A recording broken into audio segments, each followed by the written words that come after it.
আজ 29শে জুলাই। বাঙালির জনজীবনে একটি বিষাদময় দিন। 1891 সালে এই দিনে আমরা হারাই সেই বীরসিংহ গ্রামের সিংহ শিশুকে, যার নাম দয়ার সাগর, করুণার সাগর, ঈশ্বরচন্দ্র বিদ্যাসাগর। আজ তার প্রয়াণ দিবসে আমি শ্রদ্ধা জানাবো আমার জীবনের সেরা বাঙালি মানুষটিকে, যে শত চাপের কাছেও কোনোদিন মাথা নত করেননি, নিজের সিদ্ধান্তে ছিলেন অবিচল, যেটি সঠিক বলে মনে করতেন সেই জায়গা থেকে কোনোদিনই কেউ তাকে নড়াতে পারেননি। সেই মানুষটিকে আমি শ্রদ্ধা জ্ঞাপন করব।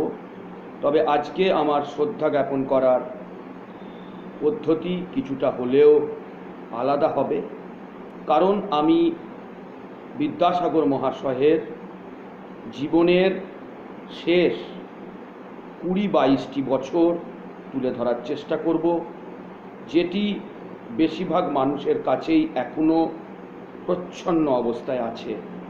আমরা বিদ্যাসাগর মহাশয়ের যে দিকটা সচরাচর উন্মোচিত করে থাকি সেটি তার জীবনের প্রথম ভাগ।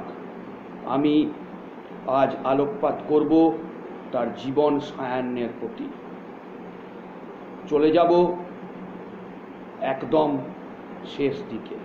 কেমন কেটেছিল তার জীবনের শেষ 20-22টি বছর, শুনলে তোমাদেরও অবাক লাগবে যে এই রকম একজন প্রবাদ প্রতিম মানুষের জীবনের শেষে এতটা দুঃখ কষ্ট কি পাওয়া যুক্তিসঙ্গত ছিল। শুনে নেওয়া যাক। স্ত্রীর শ্রাদ্ধবাসরে তিনি বাড়ি যাননি, বীরসিংহ গ্রামে ফেরেননি। ছেলেকে, একমাত্র ছেলে নারায়ণচন্দ্র বন্দ্যোপাধ্যায়, করেছেন ত্যায্য পুত্র। বাবা কাশীবাসী, মাও কাশীবাসী। মা কাশীতে চলে যাওয়ার পর একবারই মাত্র বিদ্যাসাগরের সাথে দেখা হয়েছে, যে মাকে তিনি ভগবানের থেকেও ওপরে রাখতেন। মা কলেরায় কাশীতেই মারা যান। শেষ জীবনটা বিদ্যাসাগরের দুঃখে কষ্টে ভরা।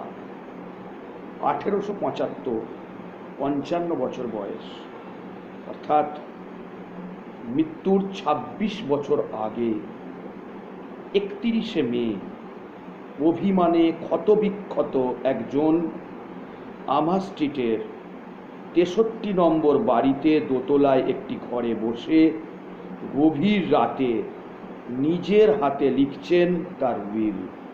মানুষ সচরাচর উইল করে যায় মৃত্যুর ঠিক পূর্ব মুহূর্তে, আর বিদ্যাসাগর মহাশয় উইল করছেন মৃত্যুর 26 বছর আগে। কথাটা একটু মাথায় রাখবে। কি লিখছেন?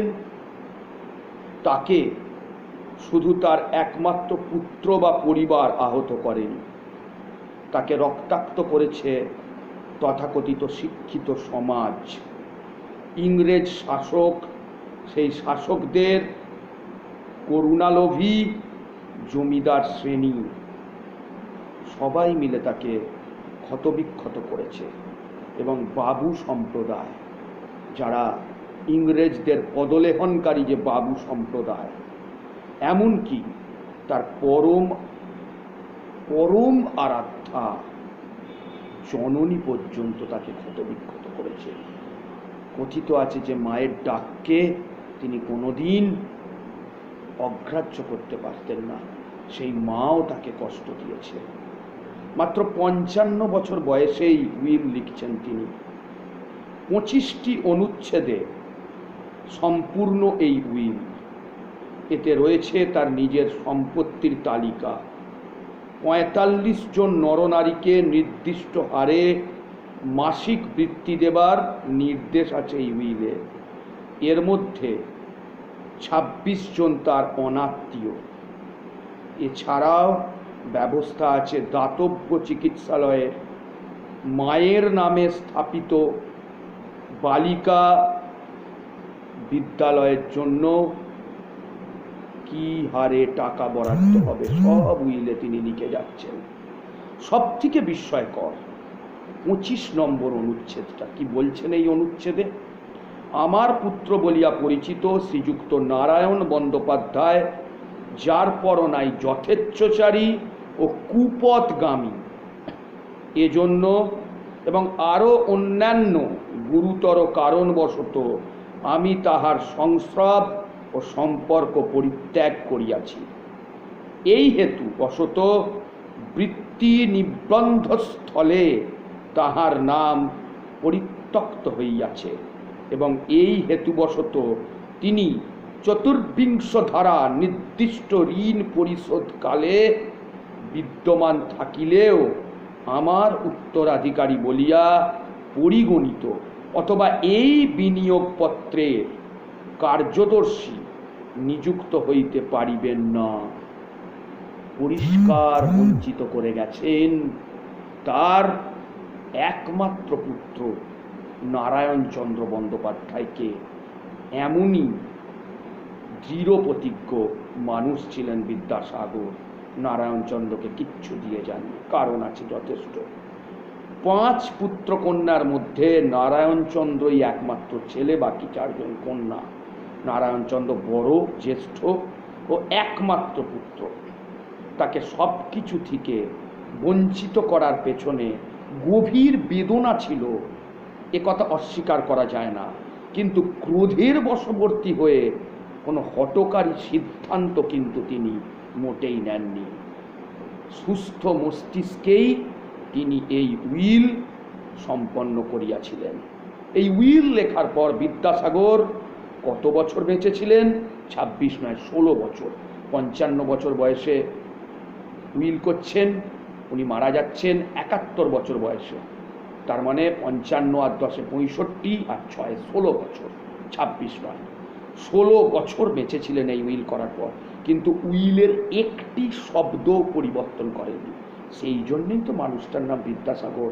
আর আমি সব সময় তাকে শিরোধার্য করে রাখি।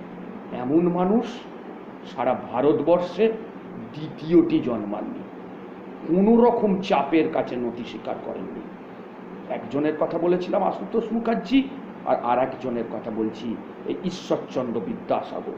একটি শব্দ উইলের তিনি পরিবর্তন করেননি এই 16 বছরে। বিদ্যাসাগর 71 বছরের জীবনের অবরোহণ কাল, তার শেষ 32টা বছর, যে শেষ 32টা বছর তার অবরোহণ কাল, সেই শেষ 32টা বছরে আলোকপাত খুব একটা বেশি হয় না, আগের বয়সটা হয়, যে বয়সে তিনি প্রচুর সাহিত্য রচনা করেছেন। আমি সেদিকে আজ যাব না, সেটি আমি আলোচনা করেছি 2019 সালের 26শে সেপ্টেম্বর, যেদিন 200 বছরে বিদ্যাসাগর পড়লেন। আমার জন্মদিনে আলোচনা করা হয়ে গেছে অরবিন্দ বিদ্যা মন্দিরের সেকেন্ডারি সেকশনে এবং প্রাইমারি সেকশনে। এই শেষ 32টা বছর তার অবরোহণকাল। তার উপরুক্ত উইলটি এই অবরোহণকালের মধ্যবিন্দুতে রচনা। এই অবরোহণকালে ভিড় করে এসেছে বন্ধু মৃত্যু, বন্ধু বিচ্ছেদ, আত্মীয় বিচ্ছেদ, প্রিয় কন্যাদের বৈধব্য, অর্থাভাব, এমনকি যে পিতামাতার প্রতি তার ভক্তি ছিল প্রবাদ প্রতিম, সেই পিতামাতার সঙ্গেও গভীর মনান্তর এই অবরোহণকালে 32 বছরে।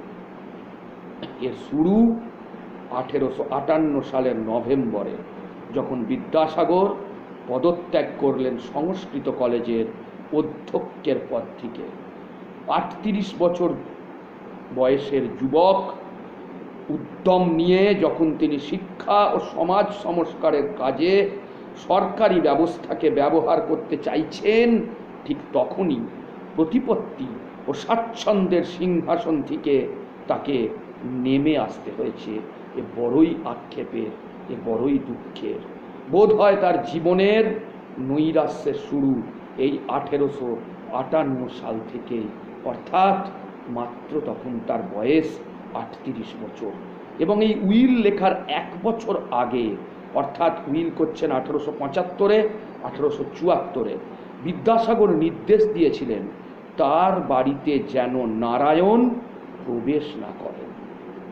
একদম নির্দেশ দিয়ে দিয়েছিলেন যে আমি মুখ দর্শন করব না, নারায়ণচন্দ্র আমার একমাত্র পুত্র যেন বাড়িতে প্রবেশ না করেন। আরও 2 বছর আগে নারায়ণের সঙ্গে তার সমস্ত সম্পর্ক ছিন্ন হলো বলে তিনি ঘোষণা করেছিলেন। অর্থাৎ নারায়ণের সঙ্গে সম্পর্ক যখন ছিন্ন হচ্ছে, সালটা 1872। বিদ্যাসাগর 1820-তে জন্মেছেন। 1872 মানে 52 বছর বিদ্যাসাগরের বয়স। ছেলের সাথে সমস্ত সম্পর্ক ছিন্ন তিনি ঘোষণা করে দিয়েছিলেন। অথচ 1870 সালে নিজের সমস্ত পরিবার পরিজন, স্ত্রী ও নিজের মায়ের মতের বিরুদ্ধে দাঁড়িয়ে তিনি নারায়ণচন্দ্রের বিয়ে দিয়েছিলেন। 1870 সালে বিয়ে দিয়েছিলেন, বিধবা বিবাহ। যদিও এটা প্রথম বিধবা বিবাহ নয়, মানুষ ভুল জানে, সে প্রসঙ্গে আমি আসছি। বিধবা কন্যা ভবসুন্দরীর সাথে বাবার এগেনস্টে গিয়ে, মায়ের এগেনস্টে গিয়ে, বউয়ের এগেনস্টে গিয়ে, ভাইদের এগেনস্টে গিয়ে এই বিয়ে তিনি সুসম্পন্ন করেছিলেন নিজের ছেলে। 32 বছরের এই দীর্ঘ সময়ে 2টো মাত্র ঘটনা বিদ্যাসাগরকে আনন্দ দিয়েছিল। কি? 1 নম্বর, মেট্রোপলিটন, তার সাধের মেট্রোপলিটন ইনস্টিটিউশনের প্রতিষ্ঠা ও বিকাশ, আর তার ছেলে নারায়ণচন্দ্রের বিধবাকে বিয়ে, ভবসুন্দরীকে বিয়ে। নারায়ণচন্দ্র বেশি দূর লেখাপড়া করতে পারেননি। ভাবুন, বিদ্যাসাগরের ছেলে, তিনি বিদ্যার সাগর, অগাধ তার পাণ্ডিত্য। যখন 3য় শ্রেণীতে পড়ছেন তখন 7ম শ্রেণীর পড়া মুখস্থ। সেই বিদ্যাসাগরের ছেলের লেখাপড়া হয়নি। ভাবতে ভারী অবাক লাগছে, আমারও লেগেছিল। তার পড়াশোনা শেষ হয়ে যায় গ্রামের পাঠশালাতে। কারণ ছিল, কারণে আসছি। ঈশ্বরচন্দ্রের 2 ভাই, হরচন্দ্র, হরিশচন্দ্র, পরপর 2 বছর কলেরা রোগে মারা যায় কলকাতায়। তখন কলকাতায় কলেরার প্রাদুর্ভাব। কলেরা রোগে মারা যায় হরিশচন্দ্র আর হরচন্দ্র। প্রথম হরচন্দ্র, পরে হরিশচন্দ্র। হরিশচন্দ্র মারা যাওয়ার পরেই ঠাকুরদাস ঘোষণা করে দিলেন পৌত্র নারায়ণকে তিনি আর কখনো কলকাতায় পাঠাবেন না। কারণ যদি পৌত্র নারায়ণের, নাতি নারায়ণের ওই কলকাতায় গিয়ে তার কাকা জ্যাঠাদের মতো কলেরা রোগে মৃত্যু হয়। এই ব্যবস্থা কার্যকর হলো তার পুত্র ঈশানচন্দ্রের বেলাতেও। ঈশানচন্দ্র মানে বিদ্যাসাগরের আর 1 ভাই, হরচন্দ্র, হরিশচন্দ্র, ঈশ্বরচন্দ্র, ঈশানচন্দ্র। বিদ্যাসাগরের স্ত্রী দীনময়ী দেবী, নিশ্চয়ই জানি ক্ষীরপাইয়ের বাড়ি ছিল। বিদ্যাসাগরের স্ত্রী দীনময়ী দেবীও থাকতেন গ্রামের বাড়িতেই। কলকাতায় থাকতেন বিদ্যাসাগর একা। বাবাকে অনেক বুঝিয়েও এই কুঁয়ো ভাঙতে পারলেন না ঈশ্বরচন্দ্র। 16 বছর বয়সেও নারায়ণ আটকে থাকলেন গ্রামের পাঠশালায়। 16 বছর বয়স, পাঠশালায় আটকে আছে, পাঠাতে পারল না। কলকাতায় পাঠাবেন না, গোঁ ধরেছেন ঠাকুরদাস বন্দ্যোপাধ্যায়। স্নেহান্দ পিতামহের অতিরিক্ত প্রশ্রয়ে যে ছেলে ঠিকমতো মানুষ হচ্ছে না, সেটা কিন্তু বিদ্যাসাগরের চোখ এড়ায়নি। প্রচণ্ড ক্ষোভে একবার তিনি ঠাকুরদাসকে বলেছিলেন, আপনি ঈশান ও নারায়ণের মাথা খাইতেছেন, তথাপি আপনি লোকের নিকট কিরূপে আপনাকে নিরামিষাসী বলিয়া পরিচয় দেন? আপনি তো দুজনের মাথা খাচ্ছেন, তথাপি আপনি নিজেকে লোকের কাছে নিরামিষাসী বলে পরিচয় দেন। কি বাজে কথা! কিন্তু বলতে বাধ্য হয়েছিলেন বিদ্যাসাগর তার পিতাকে। এরপর কোনো এক সময় নারায়ণকে তিনি একরকম জোর করে কলকাতায় নিয়ে এসে সংস্কৃত কলেজের বিদ্যালয় বিভাগে ভর্তি করে দেন। কিন্তু নারায়ণ সেখানে পড়েছিলেন মাত্র কয়েক মাস। কিছুদিন পরেই পালিয়ে গ্রামে ফিরে যান। নারায়ণচন্দ্রের বিয়ের কথা বলবার আগে যে কথা বলা দরকার, তার গ্রামেই অনুষ্ঠিত আর একটা বিধবা বিবাহের কথা, যেটা আমি বলেছি প্রথম বিধবা বিবাহ। ঘটনাটা তোমরা শোনো। সালটা 1869। ক্ষীরপাই গ্রামের মুচিরাম বন্দ্যোপাধ্যায়ের সাথে মনমোহিনী বিধবা মনমোহিনীর বিয়ে। এই বিয়ের খবরে গ্রামের এলেন ঈশ্বরচন্দ্র। এই বিয়ের খবর পেয়ে গ্রামে এলেন কলকাতা থেকে ঈশ্বরচন্দ্র। 1865-তে ঠাকুরদাস কাশী যাত্রা করেছেন। ঈশ্বরচন্দ্রই এখন পরিবারের কর্তা। মুচিরাম ছিলেন গ্রামের হালদারদের ধর্মপুত্র। হালদারেরা একযোগে এসে দেখা করলেন ঈশ্বরচন্দ্র বিদ্যাসাগরের সঙ্গে, অনুরোধ করলেন যাতে এই বিয়ে কোনো মতেই না হয়। ঈশ্বরচন্দ্র কথা দিয়েছিলেন এ বিয়ে হবে না। কেন হালদারেরা অনুরোধ করেছিলেন আর কেনই বা বিদ্যাসাগর সেই অনুরোধ মেনেছিলেন এটা কিন্তু জানা যায় না ইতিহাস ঘেঁটেও। পেছনে কি কারণ ছিল যে বিদ্যাসাগরের মতো মানুষ বিধবা বিবাহের বিপক্ষে চলে গেলেন কেন হঠাৎ করে হালদারদের অনুরোধে, তা জানা যায় না। শুধু বিয়ে হচ্ছে না এ কথা সবাই জানল, বিদ্যাসাগর মহাশয় রাজি নয়। বিদ্যাসাগর মনমোহিনী ও তার মাকে নিজেদের বাড়ি ফিরে যেতে বললেন। তখন বর্ষাকাল, সারা রাত ধরে চলছে অঝোর ধারায় বৃষ্টি। শেষ রাতে বিদ্যাসাগর মহাশয়ের ঘুম ভেঙে গেল। বৃষ্টির শব্দ ছাপিয়ে শোনা যাচ্ছে শাঁখের আওয়াজ। মুচিরাম ও মনমোহিনীর বিয়ে হয়ে গিয়েছে ততক্ষণে। এর প্রধান উদ্যোক্তা তার নিজের ভাইয়েরাই, বিশেষত দীনবন্ধু ও তার পুত্র নারায়ণ। এবং এতে জননী ভগবতী দেবী, স্ত্রী দীনময়ী দেবীরও সমর্থন ছিল পুরো মাত্রায়। ভোর হলো, সবাইকে ডাকলেন বিদ্যাসাগর। তিনি যাত্রার জন্য প্রস্তুত, কলকাতা ফিরে যাবেন, যাত্রার জন্য প্রস্তুত। অনেকবার তিনি গ্রামে এসেছেন, ফিরেও গিয়েছেন কলকাতায়, কিন্তু এবারের ফিরে যাওয়া অন্যরকম। সবাইকে বললেন, আমি আমার কথা রাখতে পারলাম না, লোকের কাছে অপদস্থ হলাম, গ্রাম ছেড়ে চলে যাচ্ছি, আর কখনো এ গ্রামে ফিরব না। আর বিদ্যাসাগরের মুখ থেকে যে কথা, যে বাক্য একবার নিঃসৃত হয় তাকে আর কেউ ফেরাতে পারে না। এ গ্রামে আমি আর ফিরব না। কারো কোনো কথাই শুনলেন না, পিছনে পড়ে রইল তার গ্রাম, সাধের বীরসিংহ গ্রাম, আত্মীয় পরিজন, জননী, স্ত্রী, পুত্র, নিজের হাতে গড়া ভগবতী বিদ্যালয়, সব কিছু।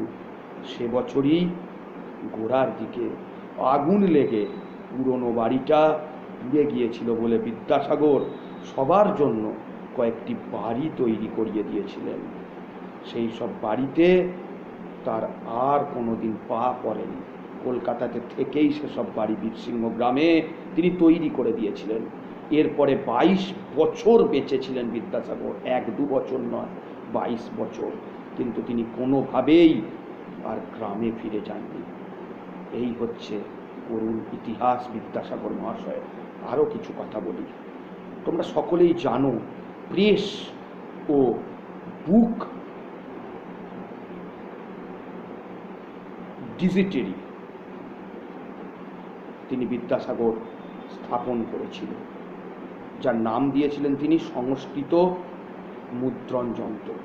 কিন্তু তিনি তখন ভীষণ ব্যস্ত, বিধবা বিবাহ নিয়ে, সমাজ সংস্কার কাজকর্ম নিয়ে এবং মেট্রোপলিটন ইনস্টিটিউশনের শিক্ষা কী করে এগিয়ে যাবে সেসব নিয়ে। আর এসবের সুযোগ নিল বেতনভোগী কর্মচারীরা, পূর্ণ মাত্রায় গ্রহণ করলো, যেহেতু বিদ্যাসাগর এই প্রেস ও বুক ডিপোজিটরি নিজে দেখতে পারতেন না। চরম বিশৃঙ্খলা সৃষ্টি হলো এই বেতনভোগী কর্মচারীদের জন্য। বিদ্যাসাগর তখন ঋণে জর্জরিত, কারণ ইতিমধ্যেই 60 জন বিধবাদের বিয়ে দিয়ে 82,000 টাকা তদানীন্তন সময় খরচা করেছেন। 1866-67 সালে আরও একটা কারণ, দুর্ভিক্ষে বীরসিংহ বর্ধমানে তিনি অন্ন সত্র, মানে ওই লাঙলখানার মতো, নোঙরখানার মতো তিনি স্থাপন করেছিলেন। সেখানে রান্না হতো, খাওয়া দাওয়া হতো। এ করতে গিয়ে প্রচুর টাকা খরচা হয়ে গেছিল, ঋণে জর্জরিত। 1869 সালে ওই প্রেসের 2/3 অংশ তিনি বিক্রি করে দিলেন মাত্র 8,000 টাকায়। 2/3 অংশ, 8,000 টাকায় দুজনকে বিক্রি করে দিলেন। আর যে কথা বলেছিলাম বুক ডিপোজিটরি, প্রেস আর বুক ডিপোজিটরি, যার নাম দিয়েছিলেন সংস্কৃত মুদ্রণ যন্ত্র, বুক ডিপোজিটরি দান করলেন ব্রজনাথ মুখোপাধ্যায়কে, কৃষ্ণনগরের বাসিন্দা। তা ওই সময় কিন্তু এই বুক ডিপোজিটরি নেবার জন্য অনেক লোক ছিল, অনেক বেশি টাকায়, কিন্তু বিদ্যাসাগর মহাশয় ঠিক করেই নিয়েছিলেন আমি এটা দেবো ব্রজনাথ মুখোপাধ্যায়কে। বিক্ষিপ্ত মন, কোনো কিছু ভালো লাগছে না, 10,000 টাকায় দান করে দিলেন বুক ডিপোজিটরি, বিক্রি করে দিলেন বুক ডিপোজিটরি, 2-3 সত্ত্ব বিক্রি করে দিলেন তার প্রেসের। অনেক লোক ছিল কিনলে হয়তো তার ঋণের বোঝা লাঘব হতো, কিন্তু তিনি সেই যাকে ভেবেছেন তাকেই বিক্রি করলেন। শরীর ভেঙে যাচ্ছে আর শরীর সায় দেয় না। 1866 সালের শেষ দিকে একজন বিদেশিনী শিক্ষাবতী মিস মেরি কার্পেন্টার, তিনি কলকাতায় আসেন শিক্ষা বিস্তারের উদ্দেশ্যে। এই মিস মেরি কার্পেন্টার লন্ডনে ওনার বাবার কাছে আতিথ্য গ্রহণ করেছিলেন রাজা Rammohan Roy. Miss Mary carpenter বিদ্যাসাগরের খবর পেয়ে কলকাতায় আসেন এবং কোথায় কোথায় বিদ্যালয় স্থাপন করা যায়, বিশেষ করে মহিলাদের শিক্ষার ব্যাপারে তারা ঘোরাঘুরি করে। এরকমই একটি দিনের কথা, উত্তরপাড়ায় একটি বিদ্যালয় পরিদর্শনকালে বিদ্যাসাগর ফিরে আসছেন একটি গাড়িতে। 16ই ডিসেম্বরের ঘটনা 1866 সালে। একটি গাড়িতে আছেন বিদ্যাসাগর, অপর গাড়িতে আছেন ওই মেরি কার্পেন্টার, ডিপিআই অ্যাটকিনসন এবং ইন্সপেক্টর অফ স্কুল উড্রো সাহেব। কিন্তু হঠাৎ করে বালি স্টেশনের সামনে বিদ্যাসাগরের গাড়িটি উল্টে যায়, বিদ্যাসাগর ছিটকে পড়েন এবং পেটে ভীষণ রকমের লাগে এবং এই যন্ত্রণাটাই শেষ জীবন অবধি, শেষ 5 বছর তাকে ভুগিয়েছে। তাকে গাড়ি থেকে নেমে এসে ওই বিদেশিনী মিস মেরি কার্পেন্টার বিদ্যাসাগরের মাথা নিজের কোলে তুলে নেন, তারপর কলকাতায় চিকিৎসার জন্য নিয়ে যান, চিকিৎসা করেন। সেই রামকৃষ্ণ পরমহংসদেবকে যিনি দেখেছিলেন, সেই বিখ্যাত মানুষটি মহেন্দ্রলাল সরকার, তিনি পেটে হাত দিয়ে দেখেন যে এটা লিভারে একটা অ্যাবসেস হয়েছে এবং ওই যে অ্যাবসেস সেটা কিন্তু সারা জীবনের শেষ দিন পর্যন্ত তাকে বয়ে বেড়াতে হয়েছে এবং তার মৃত্যুর কারণ হিসেবে যেটা দেখানো হয়েছে ইতিহাসে, সেটা বলা হয়েছে সিরোসিস অফ লিভার ক্যান্সার। ওই আঘাতের পর থেকেই লিভারটা তার ড্যামেজ হয়। এর মধ্যে কিন্তু লেখা থামেনি। 1869 সালে ভ্রান্তিবিলাস, সে বিখ্যাত বই যাতে উত্তম কুমার এবং ভানু বন্দ্যোপাধ্যায় চলচ্চিত্র রূপায়ণ করেছিলেন। 69 সালে ভ্রান্তিবিলাস, 15 দিনে লেখা, মাত্র 15 দিনে ভ্রান্তিবিলাস প্রকাশ পায় 1869 সালে। 15 দিনে মাত্র লেখা, আর প্রতিদিন 15 মিনিট করে লিখেছিলেন। 1870 সালে Indian Institute of Cultivation of Science যাদবপুরে প্রতিষ্ঠা করলেন কে? মহেন্দ্রলাল সরকার। সেখানে বিদ্যাসাগর 1000 টাকা দান করলেন। সারা জীবন তো এই মানুষটা শুধু দানই করে গেছেন। জগদীশচন্দ্র বসু গবেষণা করতে পারছেন না, গবেষণার জন্য টাকা প্রয়োজন, বিদ্যাসাগর মহাশয় টাকা দিয়েছেন। বিলেতে গিয়ে ফিরতে পারছেন না, মাইকেল মধুসূদন দত্ত মধুকবি, বিদ্যাসাগর তাকে টাকা দিয়ে আবার ফিরিয়ে এনেছে। প্রত্যেক মানুষের জন্য তো দান করে গেছেন। 11ই আগস্ট 1870, মৃত্যুর 1 বছর আগে, পুত্র নারায়ণের সাথে 16 বছরের বিধবা কন্যা ভবসুন্দরীর বিয়ে হয়। মানে ছেলের সাথে বনিবনা তখন হচ্ছিল না, তার মধ্যেই কিন্তু এই বিয়ের ব্যবস্থা করেছেন। এই বিয়েতে স্ত্রীর মত ছিল না এবং পরিবারের আর কারোরই মত ছিল না, তাই বিয়েটি নিজের বাড়িতে হয়নি। মির্জাপুর স্ট্রিট, সেখানে কালীচরণ ঘোষের বাড়িতে এই বিবাহ সম্পন্ন হয় এবং কে বরণ করবে? মা তো নেই, দীনময়ী দেবী তো এই বিয়ের এগেনস্টে, অথচ আগের বিয়েটা দীনময়ী দেবীই দিয়েছিলেন, অন্যের বিবাহটা ওই হালদারের পৌত্র ধর্মপুত্রের বিয়ে, কিন্তু দীনময়ী দেবী করে। সেখানে আবার বিদ্যাসাগরের মত ছিল না। তারানাথ তর্ক বাচস্পতির স্ত্রী, তিনি বরণ করলেন। জানতেন না 2 বছরের মধ্যেই এই ছেলে যার বিয়ে দিচ্ছেন তাকে ত্যাগ করতে বাধ্য হবেন। 1870, ভুল বললাম, 1872 ত্যাগ করেছে। বিদ্যাসাগর গেছেন 1891, অর্থাৎ যখন বিধবা বিবাহ দিচ্ছেন ছেলের সাথে, তখন বিদ্যাসাগরের বয়স 50 বছর। 1872 সালে ছেলের সব সম্পর্ক ত্যাগ হয়ে যায়, অথচ জানতেন না এই বিধবা বিবাহের সময় যে 2 বছরের মধ্যেই ছেলের সাথে সব সংস্রব ত্যাগ হয়ে যাবে। এবং এই বিদ্যাসাগর মৃত্যুর আগেই তার স্ত্রী বিয়োগ হয় দীনময়ী দেবী। আগেই বলেছি, দীনময়ী দেবীর শ্রাদ্ধ বাসরে তিনি সব আয়োজন করে দিয়েছিলেন, নিজে বীরসিংহ গ্রামে যাননি। 1870 সালে ভগবতী দেবী কাশীবাসী হন। এই কাশীতে একবারই মাত্র গেছিলেন বিদ্যাসাগর। এই তখন বাবা এবং মা দুজনের সাথেই দেখা করেছিলেন। 1871 সালে কলেরায় আক্রান্ত, বিদ্যাসাগর পরিবারের অনেকেই কলেরায় আক্রান্ত হয়ে মারা গেছেন। 2 ভাই মা কলেরায় আক্রান্ত হয়ে মারা যান এবং এই খবর কলকাতায় পেয়ে শিশুর মতো অধীর হয়ে গেছিলেন। মাকে বড্ড বেশি ভালোবাসতেন ভগবতী দেবীকে, শিশুর মতো অধীর হয়ে গেছিলেন বিদ্যাসাগর। প্রতারিত হয়েছেন তিনি, এত মানুষের এই বিধবা বিবাহ করতে গিয়ে এত বেশি প্রতারিত হয়েছেন যে না, যে তার সুহির দুর্গাচরণ বন্দ্যোপাধ্যায়, উনি হচ্ছেন সুরেন্দ্রনাথ বন্দ্যোপাধ্যায়, বিখ্যাত মানুষ সুরেন্দ্রনাথ বন্দ্যোপাধ্যায়, তার পিতা। খুব বন্ধু ছিল বিদ্যাসাগর মহাশয়। বলছে যে বাংলাদেশের মানুষ যে এত অসার আর অপদার্থ আমি যদি জানতাম, তা আমি এই বিধবা বিবাহের উদ্যোগ নিতাম না। দুর্গা প্রসাদ দুর্গাচরণ খুব দুঃখ করে বলেছিলেন, আমাদের দেশের লোককে তদানীন্তন সময়তেই অসার অপদার্থ বলে গেছে, তো আজকে তার কি পদার্থ বাকি আছে? বিদ্যাসাগর মহাশয় তদানীন্তন সময় বলে গেছেন যে আমার ভারতবর্ষের মানুষ, দেশের মানুষ যদি আমি অসার অপদার্থ জানতাম, আমি বিধবা বিবাহ করতে কোনো উদ্যোগ নিতাম না। বুঝলে হে দুর্গাচরণ? সেই দুর্গাচরণ শহীদ, তিনিও চলে গেলেন 1870 সালে। মনটা ভেঙে গেল, চলে আর থাকলেন না কলকাতায়। জামতারা আর মধুপুরের মাঝে একটা ছোট্ট গ্রাম কারমাটা, এটা সাঁওতাল অধ্যুষিত গ্রাম। এটা অনেকটা দূরে, গ্রাম্য পরিবেশ। মন ভালো করতে তিনি ওই কারমাটারে শান্তি খুঁজতে, একটা কারমাটারে এখনও সেই বাড়ি সরকার, কারমাটার বিহারের মধ্যে পড়ে, বিহার সরকার ওটাকে সুন্দরভাবে সংস্কার করেছে। তোমরা পারলে দেখে আসতে পারো কারমাটারে বিদ্যাসাগরের বাড়ি। সেখানেই বেশ কিছুদিন জীবনের শেষ দিন কিছুদিন কাটিয়েছেন। এবং ওখানে উনি কী করতেন, ওই সাঁওতাল মানুষগুলোদের ট্রিটমেন্ট করতেন। কি করে? বিদেশ থেকে হোমিওপ্যাথি বই সব এনে নিজে আগে পড়ে নিয়ে সেই হোমিওপ্যাথি ওষুধ দিয়ে ট্রিটমেন্ট করতেন এবং তাদের জন্য কিছু টাকাও উনি রেখে গেছিলেন। 1879 ফেব্রুয়ারি মাসে মেট্রোপলিটন ইনস্টিটিউশন বিএ পড়ানোর অনুমতি পেয়ে প্রথম শ্রেণীর কলেজে উন্নীত হলো। এইটা ওনার শেষ সাফল্য। এটা হচ্ছে এদেশে সম্পূর্ণ বেসরকারি পরিচালনায়, প্রথম ডিগ্রি কলেজ। এটা কিন্তু 1879 হচ্ছে। এটা বিদ্যাসাগরের জীবনের একটা শেষ সাফল্য। শরীর খুব খারাপ, শরীর ভেঙে যাচ্ছে।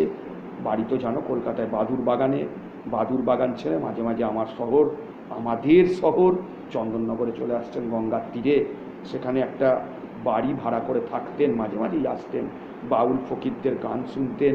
বড্ড একা লাগে, কত শোক স্মৃতি চোখের সামনে ভেসে আসে। রাজকৃষ্ণ বন্দ্যোপাধ্যায় বন্ধু তার পৌত্রী প্রভাবতীকে খুব ভালোবাসতেন, কিন্তু সেও 1865-তে 3 বছরে চলে গেল। তখন তিনি বলেছিলেন, আমার যদ্দূর মনে পড়ছে, যে এত কষ্ট এই পৃথিবীতে জন্মগ্রহণ করে, যে এর থেকে বাবা চলে যাওয়া ভালো, এত কষ্ট, আর তুই চলে গেছিস, ভালোই হয়েছে, মাত্র 3 বছর বয়সে, মন ভেঙে যাচ্ছে। তারপর এলো সেই অভিশপ্ত রাত, 1891 সাল জুন মাসে ফিরলেন ওই বাদুর বাগানের বাড়িতে। কারমাটার থেকে বাদুর বাগানের বাড়িতে ফিরলেন, যন্ত্রণায় কাতর, কিন্তু মুখে চোখে কোনো প্রকাশ নেই। এত যন্ত্রণা, এই মানুষটির মুখে চোখে কোনো প্রকাশ ছিল না। ইংরেজ চিকিৎসক বার্চ আর ম্যাকনেল ক্যান্সার সন্দেহ করলেন, বললেন না, আমরা চিকিৎসা করতে পারবো না, এনার ক্যান্সার হয়েছে, আমরা পারবো না। ভার নিলেন সেই মহেন্দ্রলাল সরকার, যে কদিন ওষুধ দিয়ে বাঁচিয়ে রাখা যায়। সুরেন্দ্রনাথ বন্দ্যোপাধ্যায় দেখা করতে এলেন, মুখে হাসি টেনে বললেন জোর করে, কী ব্যাপার, এই বয়সেই তোমার চুলে পাক ধরছে কেন? তখনও তিনি এই সমস্ত কথা বলছেন। দুদিন পর চলে যাবেন, 29শে জুলাই 1891 কাল। আজকে 29শে জুলাই রাত 11টার পর আর আমার প্রিয় মানুষটা, আমার শ্রদ্ধার মানুষটা, নাড়ি পাওয়া যায়নি। 2:18 রাত্রির একবার চোখ খুলে চাইলেন, চোখে পড়ল পায়ের কাছে বসা পুত্র মানে নারায়ণচন্দ্রের মুখ। তোমরা নারায়ণচন্দ্র বন্দ্যোপাধ্যায় এই বইটি বিদ্যাসাগর মারা যাওয়ার পর যে বর্ণ পরিচয় বেরিয়েছিল, নারায়ণচন্দ্র বন্দ্যোপাধ্যায় সম্পাদিত, দেখলেন পায়ের কাছে নারায়ণচন্দ্র বসে আছেন, চিরতরে বন্ধ হয়ে গেল উজ্জ্বল দুটি চোখ, একটা হাত এসে পড়ল কপালে। বিদ্যাসাগরের শেষ সময়ের ছবি তোমরা উইকিপিডিয়া, গুগল সার্চ করলে পাবে, দেখে নেবে। শরীরটা একবারে পাকিয়ে গেছিলো। এইরকম একটা মানুষ যে সারা জীবন চাপের কাছে নতি স্বীকার করেননি, তার জীবনের শেষ ভাগটা কিভাবে কেটেছে আজ বলে আমি এই মানুষটির প্রতি আমার অন্তরের শ্রদ্ধা নিবেদন করলাম। তোমরা সকলে ভালো থেকো, মানুষটিকে শ্রদ্ধা জানিও, এবং অবশ্যই তোমাদের আজকের গল্প কিছু অজানা তথ্য বললাম। এই জায়গাটা বিদ্যাসাগরের অনালোকিতই থাকে, আলোকিত হয় না, তাই আমি চেষ্টা করলাম একটু আলো তোমাদের মধ্যে জেলে দেওয়া। কেমন লাগলো জানিও, আমি আনন্দ পাবো। তোমরা যদি জানাও যে আমার ছাত্ররা যদি বলে যে আমাদের ভালো লাগছে, আমাকে 2-3 জন 4 জনের বেশি বলে না, হ্যাঁ, সুতরাং যদি তোমরা বলো আমার খুব ভালো লাগবে। কদিন তো ক্লাস বন্ধ থাকবে, আবার তোমাদের সাথে দেখা হবে সম্ভবত 17 তারিখ হচ্ছে তোমার সোমবার, 19 আগস্ট আবার আমার ক্লাস 10 বুধবারে ক্লাস আছে। শেষ করছি, গল্প সেরে আসো, সকলে বাড়িতে থেকো, ভালো থেকো, ধন্যবাদ।